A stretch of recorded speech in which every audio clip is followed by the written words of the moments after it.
আজকে রান্না করব নিরামিষ সয়াবিন, পেঁয়াজ রসুন দেব না। জল দিচ্ছি, আন্দাজ মতো জল দিতে হবে, যেরকম সয়াবিন সেরকম। জল চাপিয়ে দিয়েছি গ্যাসে, মানে উনুনে আর কি। এই সয়াবিন দিয়ে দিলাম, এবার একটু সিদ্ধ করে নেব। আমার সয়াবিন সিদ্ধ করা হয়ে গেছে, ঝাঁঝরি গামলায় ঢেলে দিয়েছি। আস্তে আস্তে নিংড়ে যাবে, তারপরে আমি রান্না করব। এই সয়াবিনের জল ঝরে গেছে, এই যে সয়াবিনটা রান্না করব। তার জন্য এই যে আলু কেটে নিয়েছি চৌকো করে, আদা বেটে নিয়েছি, জিরে বেটে নিয়েছি, ধনে বেটে নিয়েছি, তেজপাতা, শুকনো লঙ্কা নেব, গরম মশলা, এই যে দারচিনি, এলাচ, লবঙ্গ, এই গরম মশলাটা নিয়ে নিলাম। সয়াবিনের জন্য আমি দেব কড়াইতে সর্ষের তেল। তেল গরম হয়ে গেছে, দেবো একটু লবণ তেলে।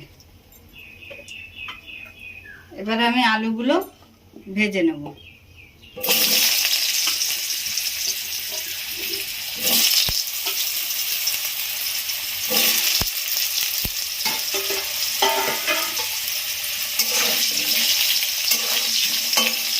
আমার আলুগুলো সুন্দর ভাজা হয়ে গেছে, তুলে নিচ্ছি।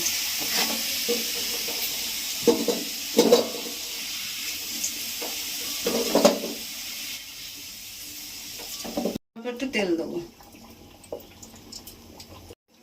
দেব তেজপাতা,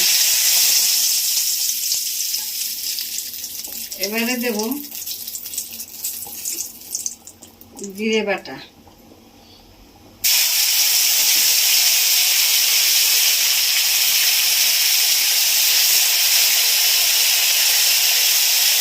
দেব একটু ধনে বাটা,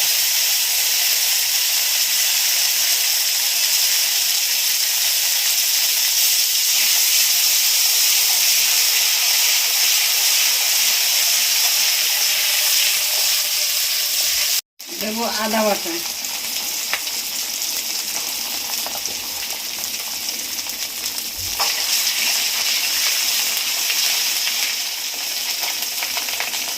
এবারে দেবো লঙ্কা বাটা, শুকনো লঙ্কা,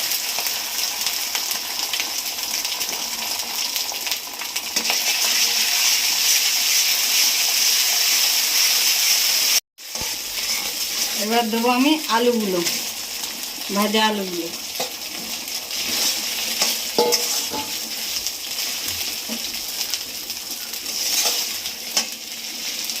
সয়াবিনগুলো,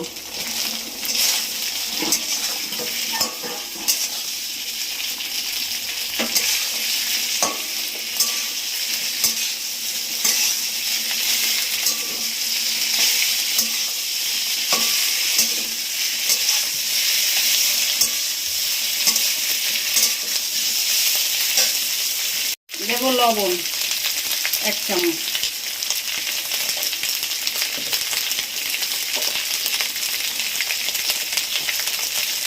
এবারে দেব হলুদ 1 চামচ,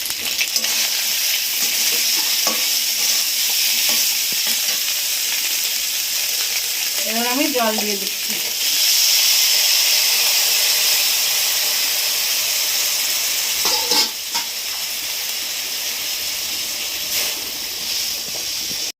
ফুটছে, তরকারি প্রায় হওয়ার পথে। এটা বেটে নিয়েছি, এই যে দিয়ে দিচ্ছি।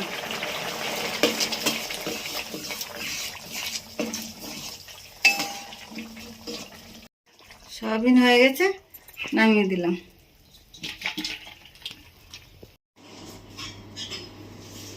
এইভাবে সয়াবিন রান্না করে, নিরামিষ সয়াবিন রান্না করে খেয়ে জানাবেন কেমন হলো,